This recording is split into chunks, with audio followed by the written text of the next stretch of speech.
ሰበር መረጃ ፕሬዝዳንት ዶናልድ ትራምፕ ፕሮጀክት ፍሪደም የተሰኘ ወታደራዊ ኦፕሬሽን በማወጅ በሆርሙዝ ሰርጥ የታገዱ መርከቦችን በአሜሪካ የጦር ኃይል ታጅበው እንዲወጡ ትዕዛዝ ሰጥተዋል።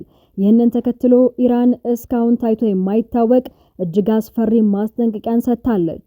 የሆርሙዝ ሰርጥ የአሜሪካ ጦር መቃብር ይሆናል ስትል በይፋ ዝታለች። አሜሪካ 15 ወታደሮችንና ከ100 በላይ የጦር አውሮፕላኖችን ወደ ቀጠናው እያጋዘ ሲሆን ኢራን ደግሞ ማንኛውም ያለሷ ፍቃድ የሚንቀሳቀስ መርከብ ጥቃት እንደሚሰነዘርበት አስታውቃለች። ዓለም አቀፉ የነዳጅ ዋጋ ወደ $120 አሻቅቧል። በእርግጥም ሆርሙዝ የአሜሪካ መቃብር ትሆን ይሆን ወይንስ ዓለም ወደ ሶስተኛው የዓለም ጦርነት እያመራች ነው?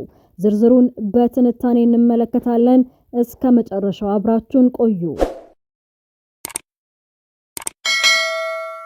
በመካከለኛው ምስራቅ ያለው ወታደራዊ ፍጥጫ ዛሬ ሰኞ አዲስና እጅግ አስፈሪ ምዕራፍ ላይ ደርሷል።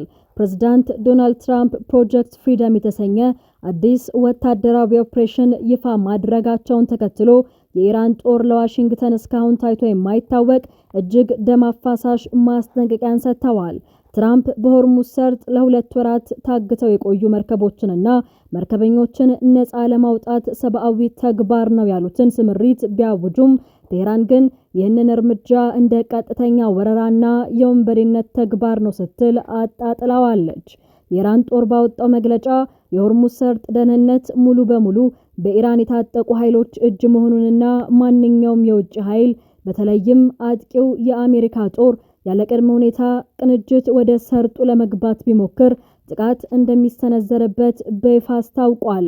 የኢራን ከፍተኛ ወታደራዊ አመራሮች ለትራምፕ በሰጡት ምላሽ አሜሪካ የሆርሙዝ ሰርጥን ለአውሮፕላን ተሸካሚ መርከበኞቿና ለወታደሮቿ መቃብር ለማየት መዘጋጀት እንዳለባት አስታውቀዋል። የኢራን ጦር ማዕከላዊ እዝ አዛዥ ሜጀር ጀነራል አሊ አብዱላሂ እንደገለጹት ኢራን ሰርጡን በሙሉ ኃይሏ እንደምትከላከልና የንግድ መርከቦችም ደህንነታቸው እንዳይደፈርስ ከኢራን ጦር ጋር ሳይቀናጁ ምንም አይነት እንቅስቃሴ እንዳያደርጉ አስጠንቅቀዋል።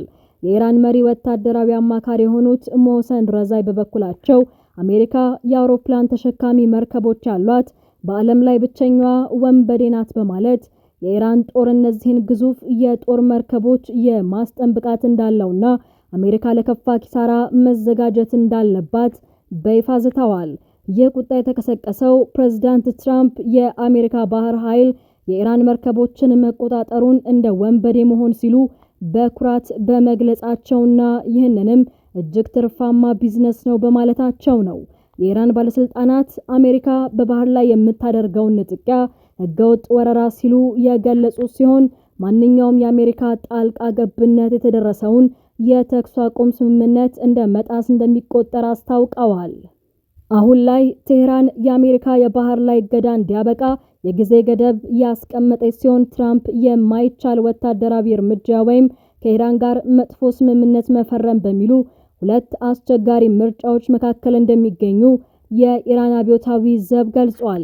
ፕሬዝዳንት ትራምፕ በሆርሙዝ ሰርጥ የታገዱ መርከቦችን ነፃ ለማውጣት ፕሮጀክት ፍሪደም የተሰኘውን ኦፕሬሽን ይፋ ማድረጋቸውን ተከትሎ የአሜሪካ ማዕከላዊ እዝ ታይቶ የማይታወቅ ግዙፍ ወታደራዊ ኃይል ማሰማራቱን አስታውቋል።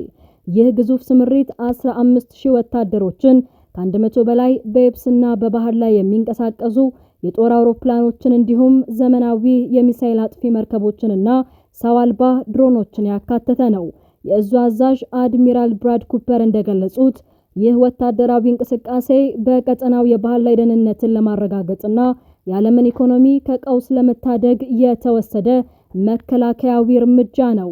ይሁን እንጂ ይህ ስምሪት ከባድ ፈተናዎች ከፊቱ ተደቅነዋል። የአሜሪካ መሪነት ያለው የባህር ኃይል ግብረ ኃይል መርከቦች እስካሁን እየተጠቀሙባቸው የነበሩትን የተለመዱ የጉዞ መስመሮች ትተው በአዲስና ደህንነቱ የተጠበቀ መስመር እንዲጓዝ አሳስቧል። የቀድሞቹ የጉዞ መስመሮች በኢራን በተተከሉና እስካሁን ሙሉ በሙሉ ባልተነሱ የባህር ላይ ፈንጂዎች ምክንያት እጅግ አደገኛ እንደሆኑ ተገልጿል። ይህ ውጥረት ባለበት ወቅት ዩናይትድ ኪንግደም አንድ የንግድ መርከብ በሆርሙዝ ሰርጥ ባልታወቀ ተወርዋሪ መሳሪያ ጥቃት እንደደረሰበት ሪፖርት አድርጎ ቀጠናው ምን ያህል ለጦርነት የቀረበ መሆኑን ማረጋገጫ ሆኗል። በአሁኑ ሰዓት ከ850 በላይ መርከቦችና ወደ 20 ሺህ የሚጠጉ መርከበኞች በዚህ ወሳኝ የውሃ መስመር ላይ ታግተው እንደሚገኙ ዓለም አቀፉ የባህር ላይ ድርጅት አስታውቋል። አሜሪካ በበኩሏ በኢራን ወደቦች ላይ የጣለችውን የባህር ላይ እገዳ አጠናክራ እየቀጠለች ሲሆን እስካሁን 49 የሚሆኑ የንግድ መርከቦች ወደ ኢራን እንዳይገቡ ተከልክለው እንዲመለሱ ተደርጓል። የዋሽንግተን ስትራቴጂ ኢራን ከነዳጅ ሽያጭ የምታገኘውን ገቢ በማድረግ በኢኮኖሚዋ ላይ ጫና መፍጠር ሲሆን ቴሄራን ግን ይህንን እርምጃ የባህር ላይ ወንበዴነት ስትል ጠራዋለች። በመካከለኛው ምስራቅ ያለው ወታደራዊ ፍጥጫ ወደ ለየለት ጦርነት እንዳያመራ በፓኪስታን አጋዥነት ዲፕሎማሲያዊ ጥረቶች ቢደረጉም ውጤቱ ግን አሁንም ጥይት አፉ ላይ እንዳለ ነው። ኢራን ጦርነቱን ለመቋጨትና ቀጠናውን ወደ ሰላም ለመመለስ የሚያስችል ባለ 14 ነጥብ አጠቃላይ የሰላም ሐሳብ ለአሜሪካ በፓኪስታን በኩል አቅርባለች። ይህ የቴሄራን እቅድ የአሜሪካ ጦር ከቀጠናው እንዲወጣ፣ በኢራን ላይ የተጣለው የባህር ላይ እገዳ እንዲነሳ፣ የታገዱ የኢራን ሀብቶች እንዲለቀቁ፣ ለደረሰው የጦርነት ጉዳት ካሳ እንዲከፈልና በሁሉም ግንባሮች በተለይም በሊባኖስ ያለው ግጭት እንዲቆም የሚሉ ወሳኝ ነጥቦችን አካቷል። ፕሬዝዳንት ዶናልድ ትራምፕ መጀመሪያ ላይ ከኢራን ጋር በጣም አወንታዊ ውይይቶች እያደረግን ነው ቢሉም በተግባር ግን በእቅዱ ላይ ያላቸውን ከፍተኛ ጥርጣሬና ተቃውሞ አልሸሸጉም።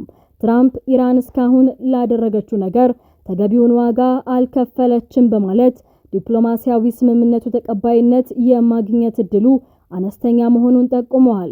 እንደ እስራኤል መገናኛ ብዙሃን ዘገባ ከሆነ ደግሞ ትራምፕ የኢራንን አዲስ የሰላም ሐሳብ ተቀባይነት የሌለው ሲሉ ውድቅ አድርገውታል። ይህ የትራምፕ አቋም በቴህራን በኩል እንደ የውሳኔ መስመር መጥበብ ተወስዷል። የኢራን አብዮታዊ ዘብ ትራምፕ አሁን በሁለት አስቸጋሪ ምርጫዎች መካከል መሆናቸውን ገልጿል። አንደኛው በኢራን ላይ ከፍተኛ ኪሳራ ሊያስከትል የሚችልና የማይችል የተባለ ወታደራዊ እርምጃ መውሰድ ሲሆን፣ ሁለተኛው ደግሞ ከኢራን ጋር የትራምፕን ፍላጎት የማያሟላ መጥፎ ስምምነት መፈረም ነው።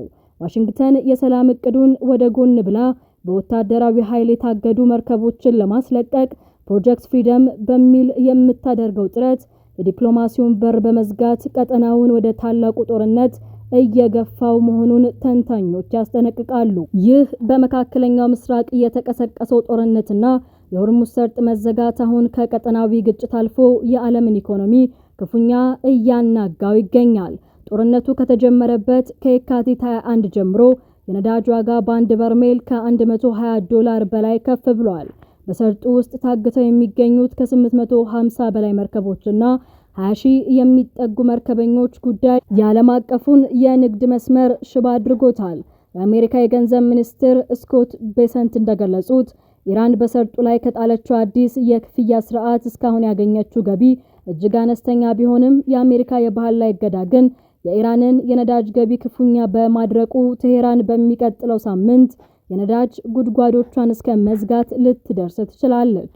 ይህ በሁለቱ ሀገራት መካከል ያለው የእልህ ፍጥጫ በምዕራባውያን ወዳጆች መካከልም ስንጥቅ እየፈጠረ ነው። የፈረንሳዩ ፕሬዝዳንት ኢማኑኤል ማክሮን ሆርሙዝ ሊከፈት የሚችለው በአሜሪካና በኢራን የተቀናጀ ስምምነት እንጂ በወታደራዊ ኃይል እንዳልሆነ ገልጸው ፈረንሳይ ግልጽነት በሌለው ወታደራዊ ኦፕሬሽን ውስጥ እንደማትሳተፍ በይፋ አስታውቀዋል። ይህ የሚያሳየው አሜሪካ ፕሮጀክት ፍሪደም በጉልበት ለመተግበር የምታደርገው ጥረት ከአጋሮቿ ዘንድም ሙሉ ድጋፍ ላያገኝ እንደሚችል ነው።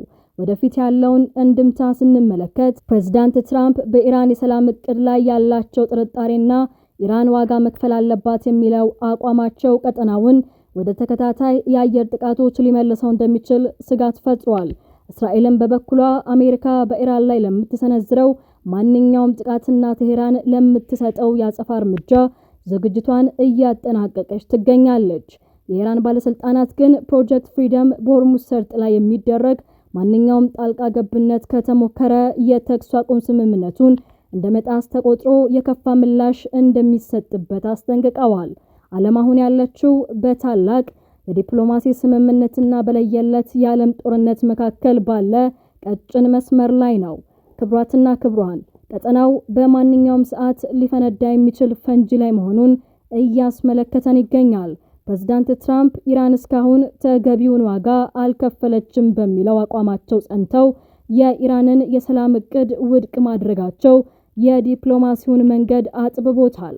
የኢራን የመቃብር ዛቻና የአሜሪካ ፕሮጀክት ፍሪደም ወታደራዊ ግፊት በቀጥታ ከተጋጩ ውጤቱ ለዓለም ኢኮኖሚም ሆነ ለቀጠናው ሰላም እጅግ አጥፊ እንደሚሆን ይጠበቃል።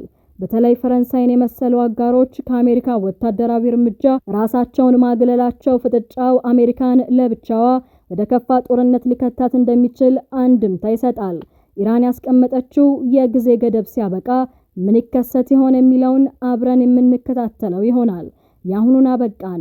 ለቻናሉ አዲስ ከሆናችሁ ሰብስክራይብ በማድረግና የደውል ምልክቷን በመጫን ቤተሰብ ይሁኑን። በሌላ ሰበር መረጃ እስከምንገናኝ ሰላም ቆዩ።